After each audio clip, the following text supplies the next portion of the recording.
You think you'd know if you were dating a narcissist. You wouldn't. Psychology is clear on this. The most damaging traits never show up as arrogance in the beginning.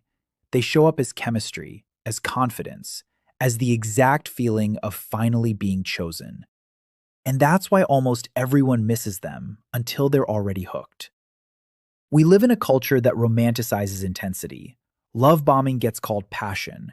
Jealousy gets called protectiveness. Control gets reframed as they just care so much. So we learn to excuse the early warning signs because they feel good. But here's what clinical psychology has documented for decades. Narcissistic traits don't always look loud. The most common form in modern dating isn't the grandiose look at me type. It's covert. It's subtle. It's charming on the surface and quietly destabilizing underneath. Today, we're pulling back the curtain on the 7 hidden signs you're not dating someone confident. You're dating someone with high narcissistic traits.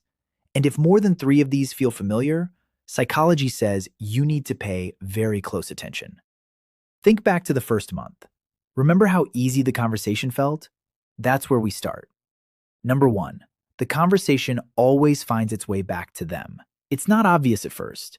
They ask about your day. You start telling a story about work, about your family, about something that mattered to you. And within 30 seconds, it pivots. Suddenly, you're hearing about their similar experience, but bigger. Their worse boss, their crazier story, their achievement. Psychologists call this conversational narcissism. It's not just self-centeredness. It's a reflex to reclaim the spotlight without looking like they're reclaiming it. Over time, you notice a pattern. You leave most conversations feeling unheard, but you can't explain why, because technically they let you talk. Healthy partners build on your story. High-trait narcissistic partners compete with it. Number 2, your feelings get translated, not validated. They rarely yell. They don't have to. When you're upset, they don't say you're wrong. They say something cleaner. You're overthinking. You're too sensitive. I was just joking. Relax. This is called emotional invalidation disguised as logic. It trains you to distrust your own emotional data. Psychology shows this is more damaging than an outright insult because it doesn't trigger your defenses. It makes you question your perception instead of their behavior. After a few months, you stop bringing things up. Not because you feel better, because you've learned that bringing up hurt leads to a lecture about why you shouldn't feel hurt. That's not communication. That's conditioning. And if you stay for sign 3, this is where the attachment really locks in. Number 3, the future arrives way too fast. Within weeks, they're talking about moving in, trips next summer, marriage, kids' names, the life you're going to build together. It feels like certainty in a world of maybes. It feels like finally someone who knows what they want. Psychology calls this future faking. It's not planning, it's a dopamine hit. Narcissistic traits include a need for rapid admiration and control, and nothing creates loyalty faster than a fantasy. The problem is the follow-through never matches the speech. The plans stay in the talking stage. When you bring them up later, they shift. I never said that. Or, you're pressuring me. You're not crazy for remembering. Your brain bonded to the promise because that's how human attachment works. Intermittent reinforcement, the same mechanism behind gambling addiction, keeps you chasing the high of who they were in the beginning. Number 4 is the one that confuses even therapists at first, because it looks like empathy. Number 4, their empathy is selective and performative. Watch how they treat strangers versus how they treat you when you're vulnerable. They might cry at a movie. They'll post about a social cause. They'll be incredibly charming to your friends, to a waiter, to anyone watching. But when you are actually hurting, when you need comfort at 11 p.m. on a Tuesday, they go cold, annoyed, or absent. That's because for high narcissistic traits, empathy is often cognitive, not emotional. They know what the right response looks like. They can perform it when there's an audience or a reward, but they cannot sustain it in private when there's nothing to gain. You end up defending them to your friends. He's so sweet, you just don't see it. That's the point. You weren't supposed to see the performance. Everyone else was. Number 5, there's a hidden scoreboard you never agreed to. Healthy love is generous because it wants to be. Narcissistic dynamics are transactional because they have to be. They remember every favor, every dinner they paid for, every time they listened to you vent.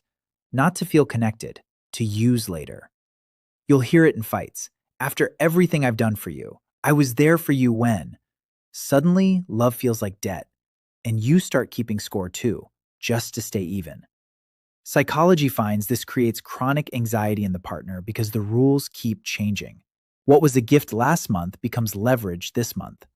Real generosity doesn't come with the receipt. If you feel like you're constantly in emotional debt, ask yourself who is keeping the books. Number 6, you start editing yourself to manage their moods. This is the slow erosion that no one warns you about.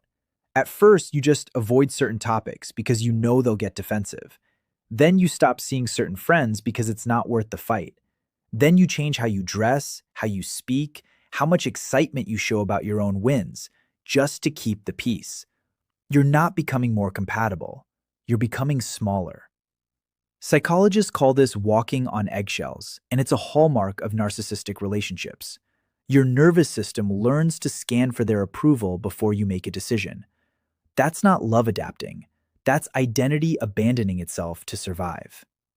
Ask yourself honestly, do you feel more like yourself since dating them or less? Your body knows the answer before your mind will admit it.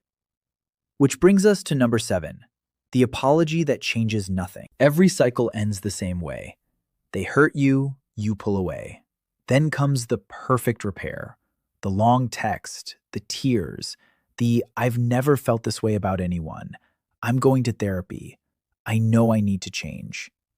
It feels so real, you stay.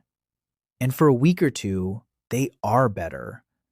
Then slowly the exact same pattern returns. Same fight, different day. Psychology calls this the narcissistic repair cycle without integration. The apology isn't about accountability. It's about regaining control of the narrative and your emotional access. They don't need to change the behavior long term. They just need to change your memory of it short term.